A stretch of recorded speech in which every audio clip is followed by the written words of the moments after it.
Alright, in this lecture we are going to talk why equalize.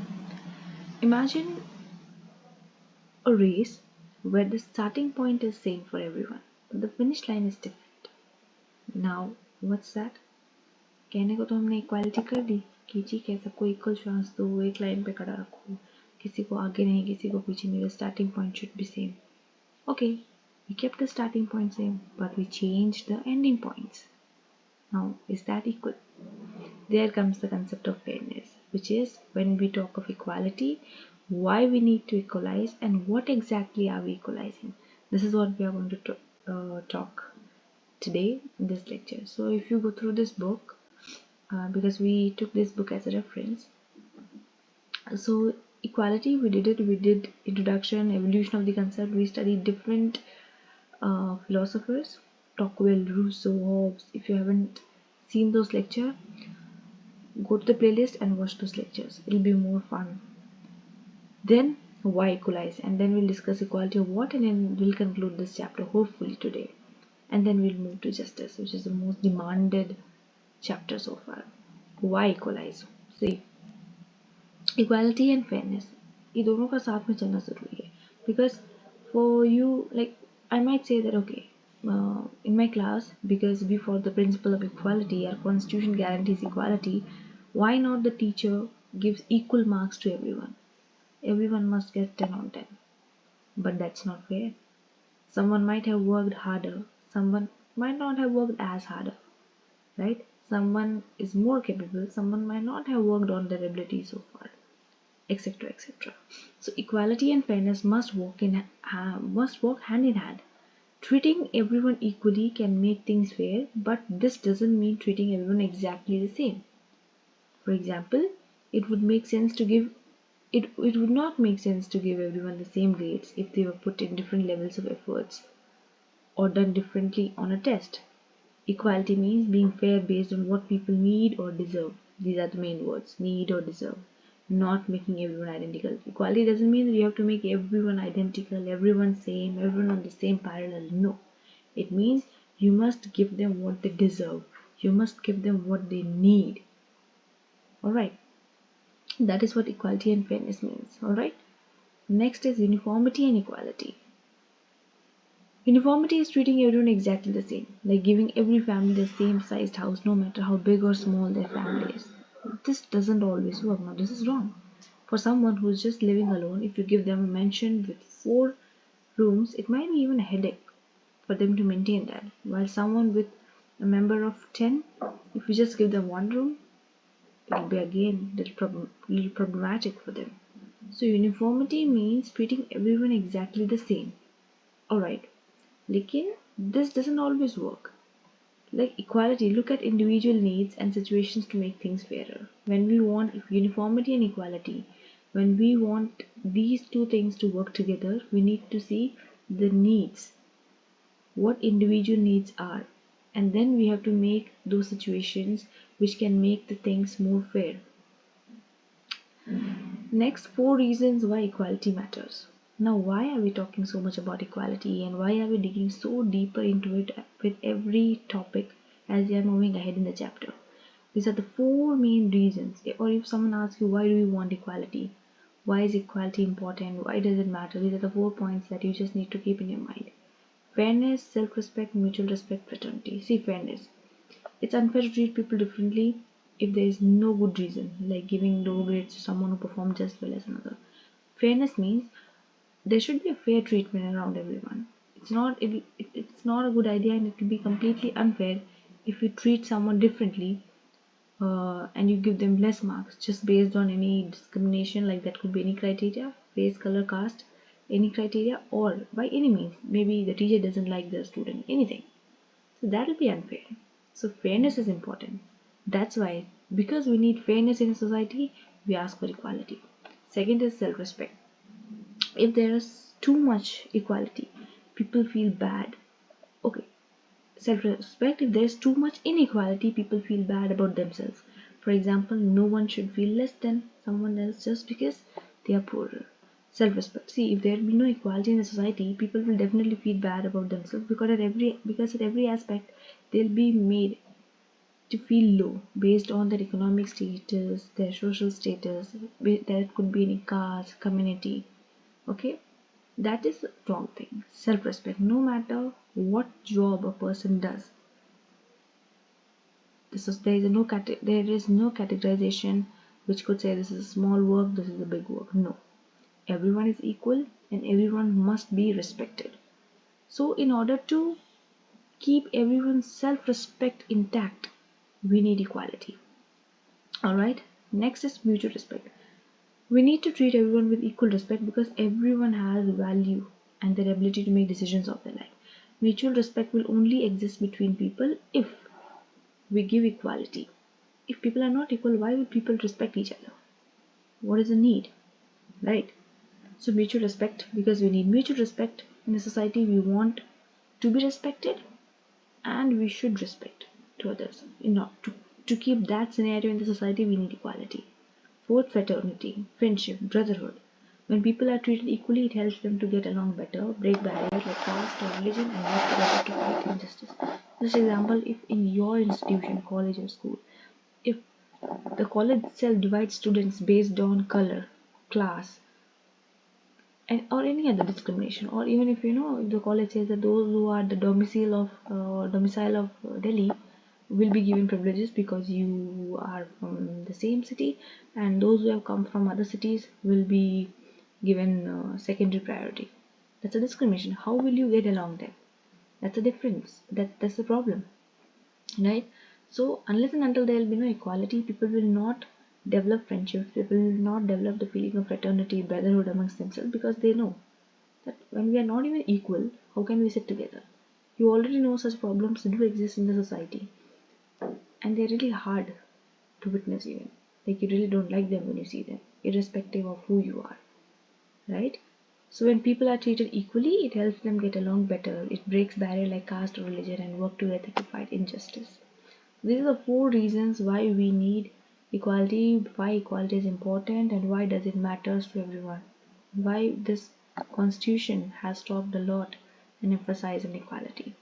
Right? Article 14 to 18 of our constitution, fundamental rights, talk about the importance and they emphasize equality. Key idea: equality is important because it makes society fairer, helps people respected, and brings us closer together. It doesn't mean treating everyone exactly the same, but making sure everyone has what they need to live a dignified and connected life. Alright, now next is equality of what? Now this para will even more simplify of what we have studied, right? Now we said why equality, why we need equality, because we need fairness, because we need self-respect, mutual respect, and fraternity in the society. Now, okay, you need equality for those many reasons, but what kind of equality are you saying? Do you want that everyone should be equally happy? Do you want everyone should have equal resources or opportunities? What exactly are you talking about? So see, equality isn't just about treating everyone the same. There are different ways to define equal should mean in practice. Thinking of it as asking what should we try to make equal? And that's a better question, right? Happiness, resources, opportunities. So these are the main ideas. That what equality, why, what are we exactly asking for? What kind of equality are we asking for? Equality of welfare. First thing, that is what we want. This focuses on making sure everyone is equally happy or satisfied. When we talk of welfare, we must think about the welfare of everyone in the society. Not just one group, not just one class. Everyone. We should think about the benefit for the welfare of everyone so that everyone is equally happy and they are satisfied. Happiness could mean feeling pleasure, feeling desires, or satisfying preferences. The idea here is that resources like money or things are less important than whether they make people equally happy. See, the definition of happiness is entirely different for every human being. Like it is different. Slightly, there will be a slight difference in everyone. It's a way of expressing what happiness is to them. But what we are saying that as we are providing equality, we must think that it's for all. We should not compromise someone else's happiness in order to make some other class, group, or creed happy. That should not be done, right?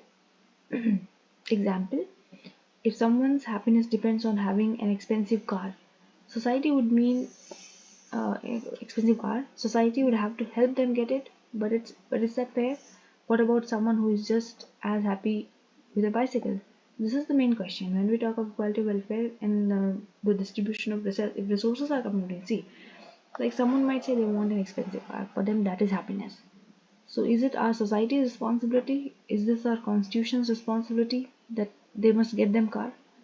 Is that fair? No. Because someone might be happy just with a bicycle. A kid is happy with his first bicycle, right?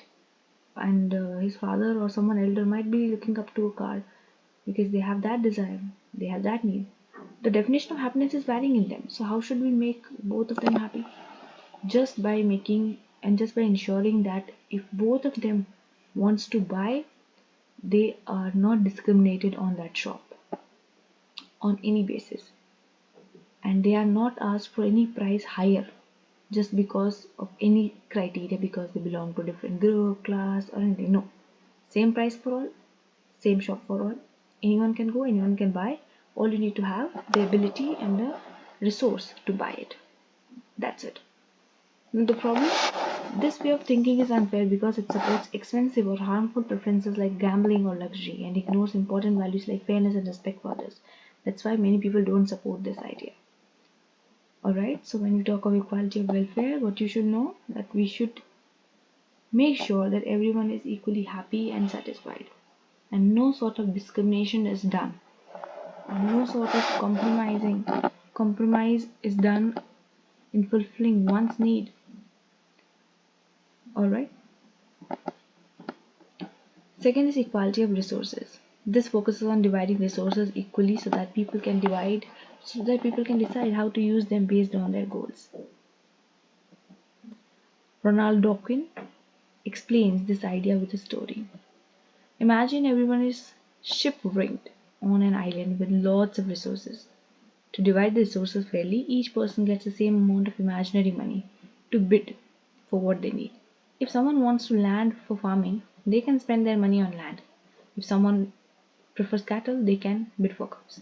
At the end, everyone ends up with resources that match their goals. This is what basically to explain what is equality of resources, Ronald Dawkins has used a story. And he said these are the situations, this is a scenario. What challenges occur? People aren't all same. Someone with a disability might need more resources just to meet their basic needs. Second, to be fair, society should compensate for disadvantages like disabilities so everyone has an equal starting point. See, let's take a real world example so that you get it even better. Though I have simplified the text of the book, but still. Real world example would be progressive taxation. Where rich people pay more taxes, works like this. It helps the government support people with fewer opportunities. See, equality of resources means here we have the concept of progressive tax in our country. What does that mean? That one who earns more pays more tax, right? It's a progressive tax. What if the government says no, everyone has to pay a tax of 1 lakh every month irrespective of what you earn? That will be tough for people who are not even earning that much of money, right? So it says that when we talk of resources, everyone has different needs, everyone has different goals, everyone has different desires. So definitely their ask for resources will be also different, right? And we as a society must ensure that we place people in certain ways so that no one should feel left out, right? So like when we go to movie theaters and all, now there are special rows or sometimes even lifts are provided for people who are disabled. So is that a sort of inequality because you have to choose stairs? No, it's not, because they are disabled, they already have a disadvantage. Like we as a society must compensate for the disadvantages, right? We must have that feeling of fraternity with the one who needs an extra step, who needs an extra helping hand, right? That is what equality of resources say. You can mention the example of progressive taxation, that will be best to gain up marks. Third is equality of capabilities. Now, Amartya Sen, a very famous economist, suggests focusing on what people can actually do or be like, right? Like Capabilities means what? What you can do or what you can be like being able to read, staying healthy, having self-respect, participating in society. Resources like books are helpful only if people have ability to use them. He says that you provided people, you said that okay, we are opening free bookstores for everyone, so everyone can have equal education, knowledge and all. But if someone who has not even learned to read, who was not even provided with that basic education of learning alphabets, then words, and then started to learn read, will that be helpful to that person? No matter how many books you give them, no matter how many free workshops you do it for free book distribution. But if someone who has not even been taught how to read, how will it help them? Right? So when we are talking about equality of capabilities, we must keep such things in mind. For example, to understand this better, giving books to a village won't help if people cannot read. Instead, the focus should be on teaching literacy first. This creates the capability to read. That is what we are talking about, equality of capabilities, or at least create that space, so that create that environment that whatever resource you are distributing, that is actually acting as a resource. Key idea, people are different in many ways, like age, gender, or social background, and equality should take these differences into account to create fair opportunities. When you are creating fair opportunities and when you are saying that we are giving equality of capabilities, you must keep in mind that people are different. There are differences in many aspects. Age, gender, social background are just the basic criteria. And when you are thinking about equality of capabilities, you should take these differences into account so that fair opportunities are created, fair environment is created for that equality to exist. This was all about what type of equality are we asking. I can add many more examples to simplify it, but this will make the lecture unnecessarily long. Okay, I have shrunk a lot of textbook text so that it becomes simple for you. All right. What is complex equality? What is complex equality? Philosopher Michael Walzer introduces this idea. Now, in every equality study, I have mentioned some or the other philosopher or economist's name. Here, okay, Robert Doswig, and I think some of here we don't have. Make sure you add on this, okay, because this will fetch you marks. Okay, next one is complex equality. Philosopher Michael Walzer introduces this idea. Instead of focusing on one thing like resource or welfare, look at different areas of life. He said that look at different areas like wealth, politics, education, family. Key rule, each area should have its own rules of fairness. For example, wealth should depend on effort and work. When it comes to wealth, if you say no, everyone should have equal at that's a nonsense idea, because that's not practical. Wealth should depend on the effort and work. The one who is putting the kind of effort must be paid accordingly, right? Political power should depend on fairness, not wealth. Now, this is something we all know, that when it comes to politics, we usually see influential people contesting elections who have muscle power, money power, because everyone knows that in order to stand and contest the election, you need a lot of backup, a lot of money, and a lot of muscle power. Yes, there are certain exceptions, we know them, but still, uh, it says that political power should depend on fairness, not well, but it does, we know, but it should not, is what it is saying. Take it. Problem. Sometimes inequalities in one area, like wealth, spill into others, like politics. We have seen this, someone who really have a good intention to be a leader, who's capable enough, but because they lack wealth, they can never get into politics. So his one equality of wealth spilled into the other. For instance, rich people may unfairly influence elections. And they do. Now the goal is to stop the area of life like money or any area of life from dominating the others. Your one area of life should not dominate the other. This balance is called complex equality. This is the idea of complex equality, what Michael Walzer has introduced. Okay. Now the takeaways from this. There are different ways to think about equality, focusing on happiness, welfare, fairness and resources, or people's real abilities, capabilities. Complex equality says we should look at different areas of life separately to create a fairer society. Mixing them all will be a complex job. So make it easier by connecting these ideas to real life examples like taxes, educational elections. You can understand these concepts better. So I would like to know more insights from your side, that how you understood these concepts, and then bring on your examples in the comment section below down there. Now, finally, the conclusion of this chapter.